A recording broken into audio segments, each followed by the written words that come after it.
Hi, I'm Yancida Ariano. I'm the Program Supervisor of Culture Connect Inland Intercultural Youth Wellness Initiative.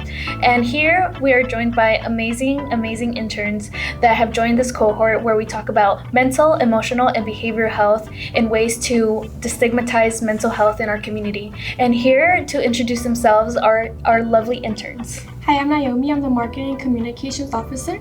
Hi, I'm Yara. I'm your Documentation Officer. Hi, I'm Santiago. I'm Outreach and Programming Officer. Hi, I'm Giselle, and I'm the Lead Youth Officer. And here to speak on our behalf on mental health is an amazing guest speaker, Dr. Michelle Pruitt. If you would like to introduce yourself. Hi, I'm Michelle Pruitt, and I am a holistic educator and metaphysical counselor. Happy to be here today. So, Dr. Pruitt, I know previously you were kind of talking about like the social media and like the societal aspect of things, but how do you feel that societal expectations impact youth and mental health, especially in communities of color? Well, when you talk about societal expectations, Giselle, you're normally talking about the dominant group. And so for communities of color, we're really asking, are we honoring people's authentic identities, or are people trying to fit into a mold that is more reflective of the dominant culture? Or maybe we're trying to fit them into a mold. Or right. And so do people change their dialect when they are on social media, when they're going live? Or are they their authentic selves? Their appearance, is that their authentic appearance, or are they trying to look like the model from the dominant culture? One of the academics, scholars, psychologists that have impacted me the greatest is, Dr. Carl Jung, who I just happen to have a doll here. My students will love this, and my clients too. But he's holding this quote here, and he says, the most terrifying thing in the world is to be yourself. To be yourself. And so if we're constantly being shown other people, do we lose ourselves in that? Because we are enamored by the glory, the glamour, the numinosity of who's getting the likes, and I want that too, and so maybe I should change my hair, or the way I speak, or my clothing, or if that music is getting the likes, then I'm gonna play that, So adolescence is such a period of fluidity anyway with identity that it's already hard to find your grounding in who you are when you're in adolescence. When you multiply that by the social media imagery that is usually reflective of the dominant culture, of pop culture, which is rarely reflective of the true diversity in the world, it's going to marginalize people of color. And so it's important to find folks on social media, yes, that not just look like you, because even if someone looks like you doesn't mean that they're like you, right? So, you could have someone appear to be, but then they're still pushing the same agenda of conforming to the dominant group. And it gets real confusing for our young folk. So what do you think some signs of this societal pressure you're talking about, like actively negatively impacting someone's own mental health, and what can they actually do about it? That's a great question. And I talk to my clients about this, and I talk to my students about this all the time. Number one thing to do, or to actually stop doing, do not pick up that phone the first hour. If you can, definitely not the first 30 minutes of waking up in the morning. Because what you put in your mind the moment that you wake up is going to determine the template of your day. And it's a habitual thing for a lot of folks to wake up and grab that phone, and that's the light source, right? And you're moving throughout a dark room or whatever, because your siblings are sleeping or whatever. But then you go to the restroom and maybe you're on that phone, right? And then you're checking what you missed on social media, and you're dedicating your day to the other rather than the self. And when I have intentionally instructed students to keep a record of this, or clients to keep a record of this, they've noticed a decrease in anxiety and a increase in confidence. So instead of getting on that phone, play some music, do some meditation, do some stretching, do some deep breathing, or something. anything else. I mean, I'd rather have someone look at, you know, the television than the phone and the social media and all of those kinds of things. So I think that it is, you know, telling your subconscious mind that you are more important than the other, right? And that you are in control of your mood, not this thing that's happening that really isn't happening. It's only happening when you open it up and look at it. Yeah, so just to add on with that, how do you think we can like normalize taking more breaks with considering how much everything's in social media, like how important like your friends are on social media, like a lot of your school assignments, like they're on, like, you know, you have to log in and do like that. Like how can we normalize taking more breaks without like being Like- disconnected? Like kind of how to like limit the digital world that we're in today Yeah. positively. If I had an answer to that, I would be a millionaire. Yeah. And I want to defer to y'all because for me, I saw the rise of social media. Yeah. I saw the invention of Facebook, and I was a participant. Okay, but I didn't realize at the time what that really was. I was posting my whole life on Facebook, vacations, pictures. I was having a wonderful life, right? I didn't realize that that could be damaging to someone else's self-esteem. I didn't realize the nuances that happen, right? And there wasn't research. There weren't, you know, degrees now that you can study as a part of communications and media. We weren't understanding the impact that it had on people's self-esteem, their mental health. So I would really defer to you. Now, for me, I went off in 2017 because it had just gotten, you know, so really kind of dirty. You know, it was a lot of adversity and fighting, and you know, Facebook had gotten wild, and you know, there was some bullying happening also to me through social media. And I said, oh, okay, well, instead of me rushing to see what message is coming through, how about I just cut this all the way off? You know where I live.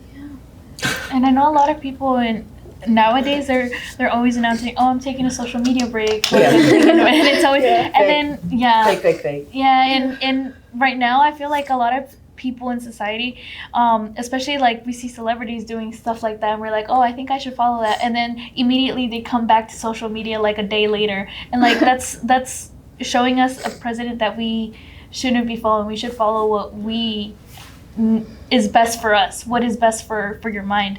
And I really like that conversation on how you're talking about just finding your routine, finding your way of like communicating.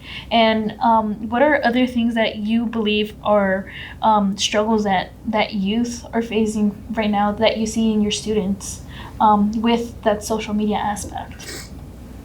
I think that as a young student, the concentration ability and focus ability gets compromised. If your brain is constantly being trained to look at this glowy thing that lights up, man, and it's got all the bells and whistles, and it's going to give you just a bite-sized bit of information real quick about a person. You get that dopamine dump, and then you can switch it on, and you look at the next video or whatever it is, and then all of a sudden, the bell rings, and you're supposed to look at this boring teacher who doesn't glow and move, or this text that is static on a piece of paper.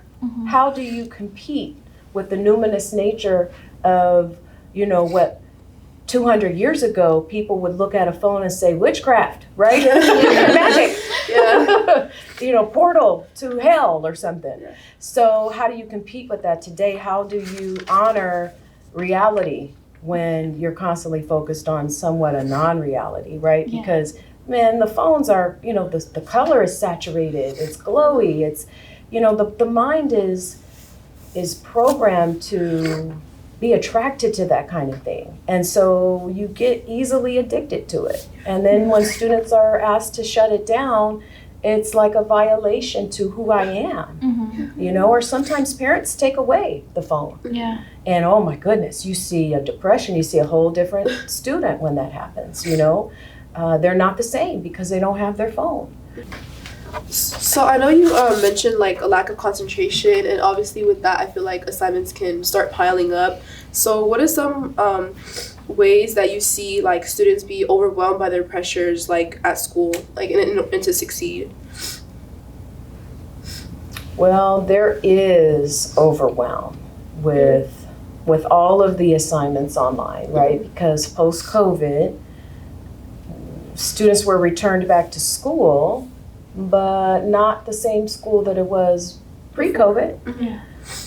Everything still stayed on Canvas or Blackboard or whatever learning management program the school district contracted. Yeah. And is that the best? That's debatable, right? You're talking about exposure to blue light for 5 hours a day minimum, because they're also going to be on their phone. Then they go home and have homework. And so we're talking about something that is evolutionarily unknown. We don't know what this is doing to the brain. We don't know what this is doing to the evolution of the human psyche. You know, one day you're going to wake up and have an antenna out of our heads. You know what I mean? Like, we don't know. Yeah. And so there are elements of it that are unknown. And I think we're still really realizing that. So one of the things I try to do is, if possible, get off of the Canvas platform, get off of the Chromebook for a little while. Have time where students don't have to have that in front of them. They're interacting with a person in a conversation, in a group presentation. Does the text have to be in that Chromebook, or can it be on a paper or a book? And so I'm old school like that, but I also have to right, use the online management platform too. But I realize that once you have students open that Chromebook, you don't know what's going on the other side of that screen, and there could be gaming, social media, just more distraction. And it's like it's almost like a drug addiction, for lack of a better analogy. You know, you have the paraphernalia of drugs, right? It's going to cause someone to want to use drugs. You have the paraphernalia associated with their addiction to social media or whatever it is. That's going to make them want to open that window, that tab, and do it. And I know some schools have blocks and firewalls, but there's always creative, brilliant ways to get around that. Yeah, that students know.